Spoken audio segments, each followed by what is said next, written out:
Exactly, it is a good afternoon, but why I said good morning, I will explain you right now. मुझे पता है कि good afternoon का time हो गया है, बट मैं गुड मॉर्निंग जानबूझ करके बोला हूँ, और क्यों बोला हूँ वो मैं आपको अभी एक्सप्लेन करता हूँ। संस्कृत पढ़े हैं आप लोग? नाम सुने हैं संस्कृत लैंग्वेज का? उसमें एक ग्रामर में हम लोग को पढ़ाया जाता था संधि विच्छेद, जो हिंदी में व्याकरण में भी होता था। तो अगर गुड मॉर्निंग को मैं संधि विच्छेद करूँगा तो ये बनेगा वन मोर इनिंग्स, वन बनेगा प्लस मोर प्लस इनिंग्स, और जो गुड है इसमें बनेगा गॉड। आप लोग सभी को ये पता होगा, क्या हम सभी को ये पता है कि कल कितने लोग जिंदा रहेंगे? दुनिया में किसी को पता है? नहीं पता। लेकिन जब नेक्स्ट डे आता है तो इस दुनिया को बहुत लोग छोड़ चुके होते हैं। ये तो फैक्ट है, ये हम सभी जानते हैं। हो सकता है हम में से भी कोई ना, ये फैक्ट है, ऐसा होता है, ये सच्चाई है। तो जब मॉर्निंग होती है, जब सुबह होती है और रात में इस संसार से बहुत लोग दुनिया को छोड़ चुके होते हैं, तो जो इंग्लिश से गुड मॉर्निंग वर्ड बना है ना आपका, तो इसको अगर आप संधि विच्छेद करते हैं तो ये बनता है God given us one more innings to play and win. मतलब ये कि सुबह भी और सचमुच में अगर हम जीवित हैं तो ईश्वर को हम थैंक्स करते हैं, और उसने एक दिन फिर से हमें वो काम करने का पूरा दिन दिया है जिसको हम कहते हैं one more innings. One more innings का मतलब एक पारी फिर से, एक दिन फिर से, प्ले एंड विन, खेलने और जीतने के लिए। खेलना इन सेंस है कि आपका हर दिन आज के जैसा नहीं था, कुछ अलग रहता है, हर दिन आपका कुछ अलग रहता है, बिल्कुल एक जैसा नहीं हो सकता। जैसे कल का दिन मेरा कुछ और था, आज अलग है, कल कुछ और अलग होगा। तो वन मोर इनिंग्स, एक पारी फिर से आपको मिलती है कुछ करने के लिए, कुछ कर गुजरने के लिए, और उसको करके उसमें जीत हासिल करनी। जब आप ITI में एडमिशन ले रहे थे और लिए हैं और इतना समय बीत चुका है, कभी आपके जेहन में मन में ये सवाल आता है कि हम ITI वालों का क्या होगा? हम ITI वालों को कौन पूछेगा? इतने डिप्लोमा वाले, बीटेक वाले, MCA वाले, BBA वाले, BCA वाले मार्केट में टहल रहे हैं, 7,000 8,000 का भी जॉब उनको नहीं मिल पा रहा है। कभी ये आपके आया है दिमाग में? कभी आता है? तो जब आता है तो उसको डिफेंड करने के लिए, उसको जीतने के लिए आप फिर क्या सोचते हैं, और क्या सोचते हैं और क्या करते हैं, यही मैं आपसे अगले 10 मिनट में जानूंगा और मेरा सेशन खत्म हो जाएगा। क्योंकि आप लोग फाइनल ईयर के हैं, अभी 7-8 महीने बाद आप लोग चले जाएंगे। तो आपने क्या सोचा और जो आप सोचे हैं उसके लिए क्या कर रहे हैं, आप में से कोई भी खड़े होकर बोल सकता है। हम ITI वालों को कौन पूछेगा? और इसके डिफेंड में आपके पास आंसर है कि आपसे कई संख्या में ज्यादा डिप्लोमा और बीटेक वाले मार्केट में टहल रहे हैं और 8,000 रुपए 10,000 रुपए की उनको जॉब नहीं मिल रही है। आपके कुछ दोस्त होंगे, आप जानते भी होंगे, सुने भी होंगे। तो आपको कौन पूछेगा? आपने कहा कि सर यस, ये क्वेश्चन हमारे जेहन में आता है। तो मैंने यही कहा कि अगर आपके जेहन में, मन में ये क्वेश्चन आता है तो आप उसके लिए क्या सोचते हैं, क्या कर रहे हैं कि आपको पूछा जाए।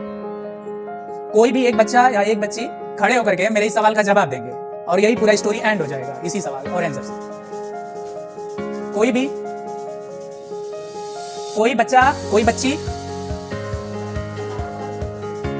पासपोर्ट बना के विदेश जाएंगे, खड़े हो जाइए।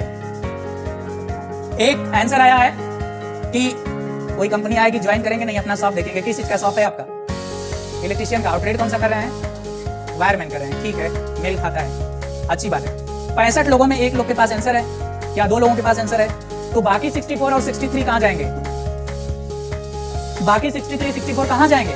उनके पास तो कुछ नहीं है, वो बताने के लिए भी तैयार नहीं है कि हम क्या करने वाले हैं और हम क्या सोच रहे हैं। इसमें मेरे क्लास के फाइनल ईयर के भी बच्चे बैठे हुए हैं, मैं इलेक्ट्रॉनिक्स पढ़ाता हूं, किसी ने कुछ नहीं बोला। तो 65 से सिर्फ 2 लोग सोच रहे हैं। एक लोगों ने सोचकर बैठा, इलेक्ट्रिशियन की शॉप है, ऑलरेडी वायरमैन कर रहे हैं, उनका काम तो फिट है, कहीं ना कहीं कुछ नहीं मिलेगा तो इतना तो है। एक पासपोर्ट बनवाने वाले हैं, दुबई जाएंगे और आपको टॉयलेट साफ करने की भी जॉब नहीं मिलेगी। मैं कह रहा हूं कि नहीं मिलेगी। आपको टॉयलेट साफ करने की जॉब कब मिलेगी वो मैं बता दे रहा हूं। कब मिलेगी मैं बता रहा हूं। आपका इंटरव्यू होगा, आपका टेस्ट होगा, आपको सच में टॉयलेट साफ करने आता होगा तो आपको जॉब मिलेगी। और उसको हम कहते हैं स्किल। स्किल वही मैडम 4 दिन के प्रोग्राम में यही कुछ सिखाएंगे, कुछ इसी तरीके से। तो स्किल का जो हिंदी होता है कौशल, साकेत, कौशल होता है। टॉयलेट साफ करने का भी कौशल होता है। ब्रूकर टी वाशिंगटन का नाम सुना है आपने? ब्रूकर टी वाशिंगटन ने एक स्टोरी लिखी थी, माई स्ट्रगल फॉर एन एजुकेशन, शिक्षा के लिए एक संघर्ष, माई स्ट्रगल फॉर एन एजुकेशन। और उनको इंटरव्यू में प्रिंसिपल साहब ने दिया था पुट्टी नहीं मारने बोलेंगे, सफाई करने के लिए। और उन्होंने साफ किया था और उनका सिलेक्शन हुआ था एडमिशन यूएस में, अमेरिका में। आई थिंक बहुत डिटेल्स मैं नहीं जानता हूँ, जितना बता रहा हूँ आपके लिए काफ़ी होगा। तो आप पासपोर्ट बनाने से दुबई जाके जॉब नहीं मिलने वाली है। यूट्यूब पे बहुत सारे ऐसे वीडियोस पा जाएंगे कि जो ब्रोकर होते हैं आपको वीज़ा पैसा सब व्यवस्था कर देते हैं और वहाँ जाके भेड़ चराने का काम मिलता है। शायद वो भी नहीं मिलता है, कैसे कैसे जीते हैं, फिर 2-3 साल बाद अपने गाँव वापस आ जाते हैं। एक बच्चे ने जो आंसर किया है, I am satisfied with that, कि उन्होंने वायरमैन से कर रहे हैं, इलेक्ट्रिशियन का है। अब मैं आप कब पूछे जाएंगे, आपकी मार्केट में कब पूछ होगी, वो मैं आंसर दूंगा और मेरा सेशन खत्म। कि ITI करने के बाद आपको हर कोई पूछेगा या आपको पूछा जाएगा या आपको जॉब मिलेगी। आपको कहीं नहीं ये बताया जाएगा कि आपको ITI करने के बाद जॉब कैसे मिलेगी, लेकिन आज मैं बता रहा हूँ फ्री ऑफ कॉस्ट। इसमें से जिस उम्र में आप में से ज्यादा लोग ऐसे होंगे, जिस उम्र में वो ITI कर रहे हैं, उस उम्र में मैं लंदन में जॉब कर रहा था। मैं 23-24 साल की उम्र में लंदन में जॉब कर रहा था, आप लोग अच्छे से जानते होंगे। 22 साल की उम्र में मैं जर्मनी में जॉब कर रहा था। 21 साल की उम्र में मैं दुबई में जॉब कर रहा था। ये मतलब मैं बोल नहीं रहा हूँ, मेरा पासपोर्ट यहीं कॉलेज में ही है, कॉलेज में ही रखा हूँ। और कुछ वीडियोस भी मिल जाएंगे आपको फेसबुक यूट्यूब पे इधर उधर, जो मेरे छोटे मोटे चैनल चलते। तो मैं वो चीज़, मैं ये क्यों बताया, मैं सिर्फ इसलिए बताया कि जिस उम्र में आप पढ़ रहे हैं, आप सभी की मैं बात नहीं कर रहा हूँ, बहुत लोग 17-18 के भी होंगे, तो मैं उस समय स्टडी कर रहा था। Yes please. मैं आपके, बहुत अच्छा सवाल है आपका। मैंने कुछ नहीं किया, मैंने क्या किया है, ITI किया है और इलेक्ट्रॉनिक से किया है। बस फर्क इतना है कि आप बनारस से कर रहे हैं, मैं मुंबई से किया। आपके फॉर्म की फीस 250 रुपए है, मेरे फॉर्म की फीस 1 रुपए थी, और मुझे जाके वहां पे फॉर्म भरना था, ऑनलाइन फॉर्म नहीं था, और उधर टेस्ट था। आपको ITI का सर्टिफिकेट मिलेगा, मुझे MTI का सर्टिफिकेट मिला था। MTI यानी मॉडल ट्रेनिंग इंस्टीट्यूट, ITI यानी इंडस्ट्रियल ट्रेनिंग इंस्टीट्यूट। दोनों डिग्री समान है। जो ITI वाला फॉर्म भरेगा वही MTI वाला फॉर्म भरेगा। MTI वाला कोई बड़ा डिग्री नहीं है, इक्विवेलेंट टू, बराबर टू ITI। आपका सवाल है कि मैं कौन सा जॉब कर रहा था, तो मेरा जॉब था कैंसर मशीन लगाने का, और जो कैंसर का इलाज करते हैं डॉक्टर, उनको ट्रेंड करने का मशीन का, जिसको एप्लीकेशन ट्रेनिंग बोलते हैं। एप्लीकेशन यानी किसी चीज को चलाना सिखाना। और कैंसर मशीन 2012 में, दूर नहीं जाएंगे, आपके बनारस की बात कर लेता हूँ। अपेक्स हॉस्पिटल है DLW भिखारीपुर तिराहा के पास। जर्मनी से आके 2012 में मशीन लगाया हूँ वहाँ पे फॉरेन इंजीनियर के साथ, और 2013 में आपकी ITI की नौकरी लगी है। 12 में मैं जर्मनी से आके अपेक्स हॉस्पिटल DLW तिराहा के पास मैंने मशीन लगाया था। तो 2012 में मैं अपनी कमाई आपको बता रहा हूँ, उसकी आधी भी आज नहीं मिलती। जो मैं 23-24 साल की उम्र में कमा रहा था, आज 38 साल में उसका आधा भी नहीं पाता। बस फर्क ये है कि वो जगह दूसरी थी, ये जगह दूसरी। मुझे पर डे का 2000 रुपये घर आने जाने का मिलता था अपेक्स हॉस्पिटल से। बाकी इंजीनियर यहीं रुके थे बनारस में ही। मेरा घर यहाँ पास में होने से मुझे 4 व्हीलर मिलती थी, और मैं बस से 25 रुपये में घर पहुँच जाता था। और लगभग हर दिन का 1800 से 1900 रुपये मेरी बचत होती, हर दिन, लगभग 3 महीने में आता। तो सोचो कितना एक्स्ट्रा पैसा मिला था। उसकी वैल्यू आज भी यहाँ, लेकिन 2012 में कितनी ज़्यादा वैल्यू रही होगी, जब सिलेंडर 300 रुपये का था, 350, 1000 रुपये का या 1200 रुपये का। तो कम टू द पॉइंट, मैं फिर से उसी विषय पर आता हूँ। मैं आपको सिर्फ ये बताना है कि जिस दिन आपकी ITI पूरा होगी, बाहर जाएंगे तो रुपया कैसे मिलेगा। सब लोग रुपए के लिए बैठे हैं, सबको रुपया चाहिए, पैसा चाहिए, बड़ा आदमी बनना है सबको। कोई नहीं कह सकता कि हमको पैसा नहीं चाहिए। तो मैं वो आपको बताने वाला हूँ। ITI में क्या सीखने के लिए आते हैं आप? स्किल सीखने के लिए आते हैं किसी एक पार्टिकुलर सेक्टर में, ठीक है। तो आपने सुना होगा कि ये जो अभी टाइम है ना, मल्टीटास्किंग का टाइम है। मल्टीटास्किंग मतलब बहुत सारा चीज आना चाहिए ना, काम आना चाहिए, गाड़ी चलाने आना चाहिए, मोबाइल चलाने आना चाहिए, कंप्यूटर चलाने आना चाहिए, फाइल में, मतलब मल्टीटास्किंग का मतलब बहुत सारा चीज, स्किल हमारे अंदर होना चाहिए। ऐसा बिल्कुल नहीं है। आपके अंदर सिर्फ एक स्किल होनी चाहिए, सिर्फ एक स्किल जिसको आप सीख रहे हैं। अगर ऐसा आप करते हैं, यदि आप वायरमैन के हैं, यदि आप टर्नर के हैं, आप इलेक्ट्रॉनिक्स के हैं, तो अपने ट्रेड की अगर आप स्किल पूरी तरीके से 2 बरस में, 1 साल में, जो आपका स्टोनों का ट्रेड है, वेल्डर का ट्रेड है, वायरमैन का ट्रेड है, अगर आप उसको सीख करके जाते हैं तो आपकी वैल्यू होगी, और आप जो सैलरी चाहेंगे वो मिलेगा। तो कहते हैं प्राइवेट में सैलरी ITI वालों को कम रहती है और गवर्नमेंट में ज्यादा होती है। हमने प्राइवेट में ज्यादा सैलरी कमाया, गवर्नमेंट में हमें कम मिल गई। तो ये कैसे आपको मिलेगा, वो चीज मैं बता रहा हूँ। प्लीज अब इस चीज को आप ध्यान से सुनेंगे, और आप सुन रहे हैं, चाहे गर्ल्स हो या बॉयज हो। जब मैं जर्मनी में जॉब कर रहा था तो मेरे साथ इलेक्ट्रॉनिक्स का या इस तरह मैकेनिकल की एक लड़की भी काम कर रही थी। उसका सैलरी मुझसे भी ज्यादा था, शादीशुदा थी, बच्चे वाली थी।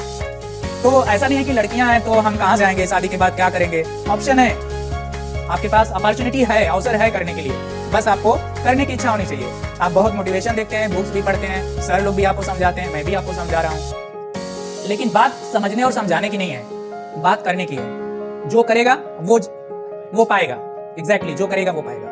आप खड़े हो जाइए, वायरमैन के फाइनल स्टूडेंट है ना, सेशनल एग्जामिनेशन में आपसे मेरी मुलाकात हुई थी ना, हाँ आपसे। तो यही चीज है, आप पासपोर्ट बना के दुबई जाएंगे, लेकिन अगर आप स्किल सीख करके अगर पासपोर्ट बनाएंगे, जैसे आप वायरमैन के काम में गए, वेल्डर के काम में गए, सन 2007 में वेल्डर से कोई है यहाँ पे? 2007 में मेरा एक दोस्त था वेल्डर का, साउथ अफ्रीका गया 2007 में 60,000 रुपए महीने पर, ITI वाला 60,000 रुपए महीने पर वेल्डिंग के जॉब में साउथ अफ्रीका गया 60,000 रुपए के महीने पर 2007 में।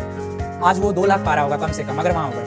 हम ये नहीं कहते जाकर वहीं बस जाइए 2-4 साल काम करिए, मन लगा के ओवर टाइम करिए और 1 करोड़ रुपए लेके चले आइए अपना इंडिया, फिर अपना कुछ करिए जो करना है। मैं उसको फिक्स डिपॉजिट में कर दीजिए, उसके ब्याज से अपना जिंदगी। तो एकदम ये बात नहीं है कि ITI को कौन नहीं पूछेगा, लेकिन you have to expert in that particular skill. जो स्किल आपकी है, इलेक्ट्रॉनिक्स के हैं तो सोल्डरिंग करना, PCB टेस्ट करना, कंपोनेंट टेस्ट करना, PCB डिजाइन करना, सर्किट बनाना, सर्किट को चेक करना आपको आना चाहिए। जहां वोल्टेज बढ़ाना है तो कौन सा कंपोनेंट लगाने से वोल्टेज बढ़ेगा, वो करंट कम करना है तो कौन सा कंपोनेंट लगाने से करंट कम होगा, ये सब चीज आएगा तो आपको कौन नहीं पूछेगा। एक छोटा सा एग्जांपल देके एंड करता हूँ, इस सेशन का एंड करता हूँ अपने सेशन का। एक छोटा सा एग्जांपल है, सपोज है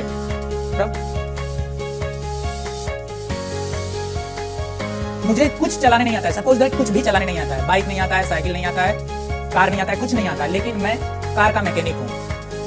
कार का क्या हूँ?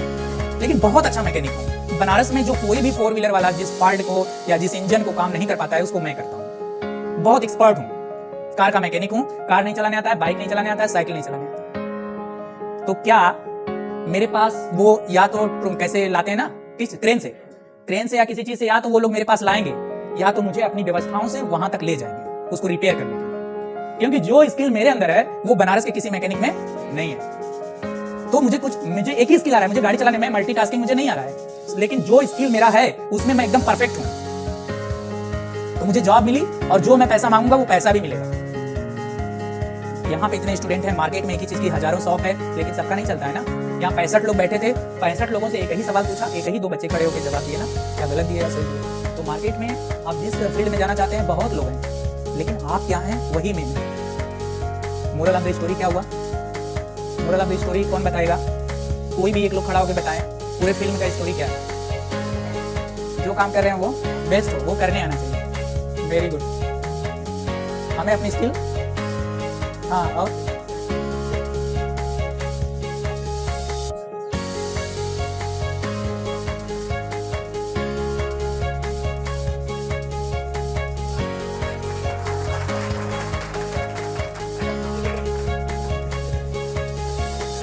जितने लोगों ने आंसर किया है और जितने लोग सुने हैं, क्लैपिंग किए हैं, ताली बजाए हैं, खुश हुए आंसर को सुन करके, हम सभी को कुछ इसी तरीके से सोचना चाहिए। जो 65 में से पहला क्वेश्चन का आंसर दिया था लड़का, वही दूसरे क्वेश्चन का भी आंसर सबसे पहले। यानी कि कहीं ना कहीं वो सोच रहे हैं और कर रहे हैं और आगे भी करेंगे। हम लोग रहते बहुत निराश हैं, जानते हैं, कभी पैसे का निराशा, कभी बॉयफ्रेंड से झगड़ा हुआ उसका निराशा, कभी गर्लफ्रेंड से झगड़ा हुआ उसका निराशा, कभी मम्मी कुछ बोल दी, कभी जेब में पैसे नहीं है, कभी दिवाली पे शर्ट नहीं मिला, कभी मनपसंद जींस नहीं मिली, कभी शूज नहीं मिला, कभी गाड़ी में पेट्रोल नहीं है, कभी साइकिल का टायर फटा हुआ है, कभी ड्रेस के लिए सर डांट रहे हैं। ये सब चीज हमें निराश करती है। होते हैं ना, निराश नहीं होते हैं? होते हैं। उसके बाद कितनी भी अच्छी बात हो आपको अच्छी नहीं लगती है। तो हम लोगों को उन चीजों से उबरना है। उबरना मतलब उनको आप साइड करते जाइए, साइड करते जाइए। क्या बनना है? वो कार वाला मैकेनिक बनना है। कार वाला मैकेनिक बन जाएंगे ना, सब चीज मिल जाएगा। यस, उन्होंने बहुत अच्छा वर्ड यूज किया, प्रोफेशनल। जैसे जो स्किल मैम लेकर के आई हैं वो अपने स्किल में प्रोफेशनल है, आपको थोड़ा अलग ढंग से ट्रेनिंग कराती है। मैं जो देता हूँ, मैं एक्सपीरियंस देता हूँ। मैंने ITI करने के बाद जो स्ट्रगल करी, जैसे मैंने सीखा, उसका जो कंक्लूजन है, जो निचोड़ है, वो मैं आपके सामने लेकर के आया हूँ, या मैं उससे आपको मोटिवेट करने की कोशिश कर रहा हूँ। बच्चा कभी भी अपने घर के लोगों का या जिनसे वो मिला जुला रहता है, उसकी बात उसको ज्यादा समझ में नहीं आती है ना। जैसे सत्यम है यहाँ पे, मतलब मैं दूध लेने भी जाता हूँ तो रास्ते में मिल जाते हैं, हाँ सर का हाल है, ठीक है, तो उनको मेरी बात उतना इफेक्ट नहीं डालेगी। जो बच्चे मुझे पहली बार देख रहे होंगे, पहली बार मिले होंगे, उनको ये बात ज्यादा आ सकती है, उनके लिए ये नया होगा। तो मोरल ऑफ द स्टोरी आप लोग को पता चल गया, चाहे आप गर्ल्स हो या बॉयज हो। अगर आपके अंदर हुनर यूज करते हैं ना आजकल, हुनर, तो जिस आप पर्टिकुलर ट्रेड में हैं, welder, Turner, fitter, electrician, electronics, computer, उसमें आप अपने स्किल को बेस्ट करिए। मेरे क्लास में एक लड़का है, मैं नाम लेना चाहूंगा, सुभतोष भट्टाचार्य नाम। मुझे लगता है कि आज की डेट में चौकाघाट ITI में कंप्यूटर में उतना एक्सपर्ट शायद कोई होगा, शायद, हो सकता है, मैं ये नहीं कर रहा हूँ कोई नहीं है, बट शायद कोई होगा। मैं इतना कॉन्फिडेंट हूँ उसको लेकर के। वो पिछले 1.5 साल से मेरे, 1 साल कुछ महीनों से मेरे साथ है। फर्स्ट ईयर कंप्लीट कर चुका है, सेकंड ईयर में है ना। वो खड़े हो जाओ संतोष, ये लड़का है। तो वो अपनी स्किल में बहुत बेटर कर रहा है और मैं हर दिन उसकी स्किल को और बेहतर करने की कोशिश कर रहा हूँ। उससे मैं भी सीखता हूँ। उससे मैं भी सीखता हूँ। और वो अभी जस्ट 17-18 ईयर्स, जो भी उसका एज होगा, 19, अभी वो ITI से निकलेगा, कहीं थोड़ा छोटा मोटा का कोर्स और कर लेगा, तो सोचो वो कितना अच्छा करेगा। हम जैसे लोगों से तो अच्छा पैसा बचा सकता है। मैं एग्जाम्पल एक और एग्जाम्पल देता हूँ, रियल एग्जाम्पल, फैक्ट एकदम। एक लैपटॉप में लाया एक जगह से, एक सज्जन ने मुझे लैपटॉप दिया अपना बनवाने के लिए। हमने कोर्स किया, तो उस लैपटॉप को हम लोगों ने खोल दिया, उसकी पूरी रिपेयरिंग कर डाली। उसके बाद रिपेयरिंग कर दिया हम लोगों ने, उसके बाद भी वो लैपटॉप ऑन तो हुआ लेकिन डिस्प्ले नहीं है। डिस्प्ले हमने बाहर जाके चेंज करा दिया, 2600 रुपये का बिल बना। अगर मैं क्लेम करना चाहूँ तो उस लैपटॉप से मैं 3600 रुपये ले सकता हूँ और अगला दे देगा कोई दिक्कत नहीं। 1000 रुपये रख करके जो 2600 की बिल है उसको मैं 3600 उसी आदमी से करा सकता हूँ जो मुझे 2600 की बिल दिया है, जिसके पास मैं ले गया। मैं एक मीडिएटर बन गया, किसी का काम था, वो काम मैं ले लिया करने के लिए। मुझसे जो हो सका किया, नहीं हो सका मैंने किसी एक्सपर्ट के पास गया, उसे करा लिया, उसने अपना ले लिया पैसा, 1000 रुपये। लैपटॉप की बात है ना, साइकिल का पंचर बनाना रहता तो 10 रुपया, लैपटॉप की बात है, 1000 रुपये मैंने प्लस किया, 2600 का 3600 रुपये सामने वाले के पास गया, उसने 100-200 रुपये कम कराया, 3500-3400 मिल गया, 800-900 रुपया है ना कमाल की बात। तो यही सब चीजें हैं। तो मोरल ऑफ द स्टोरी आप लोगों ने जान गए कि आप जो भी काम कर रहे हैं, आप जैसे भी घर के हैं, गरीब के घर के हैं, अमीर, कितने बहुत अमीर के घर तो मुझे नहीं लगता कि ITI में आते होंगे बच्चे, तो सीधा डिप्लोमा कर लेते हैं या बीटेक कर लेते हैं। बहुत कम ऐसे लड़के होते हैं जो जिनके पास घर में फॉर्च्यूनर, स्कॉर्पियो, बोलेरो होती है और ITI करने आते हैं, बहुत कम, नहीं के ऐसे लड़के लड़कियां आते हैं यहाँ पे ITI करने। तो इसलिए आप जिस भी सेक्टर में हैं अपने स्किल को बेस्ट करिए। और मेरा यह एक तरह का मोटिवेशन है आप लोगों के लिए कि अगर आप ऐसा करते हैं, नहीं करेंगे, अगर ऐसा नहीं करेंगे तो उसका परिणाम आप सभी को खुद पता है कि होगा क्या। मार्केट में घूम रहे हो, चल रहे हो, देख रहे हो, अभी पढ़ रहे हो, इसलिए समझ में नहीं आ रहा है। जिस दिन पढ़ाई खत्म करके घर बैठोगे ना और ये सोचना शुरू करोगे कि अब क्या करें, तब मेरी सारी बात समझ में आ जाएगी। अगर अभी से समझ लिए तो काफी अच्छा हो जाएगा। मेरे सर ने मुझे समझाया, जिस दिन मेरी ITI खत्म हुई उस दिन से लेकर आज तक नॉन स्टॉप में जॉब कर रहा हूँ, चाहे प्राइवेट में चाहे सरकारी। मैं ऐसे घर पे नहीं बैठा महीना 2 महीना 4 महीना कभी भी, ठीक है। तो ये सेशन मेरा एंड होता है आप लोगों के लिए, और इसमें आप लोगों ने अगर जरा सा भी कुछ सीखा होगा तो बहुत ही अच्छी बात है। फिर आगे मैम कंटिन्यू करेंगी या 1 बजने वाला है शायद लंच करें, जैसा भी मैम का प्लान होगा, ठीक है।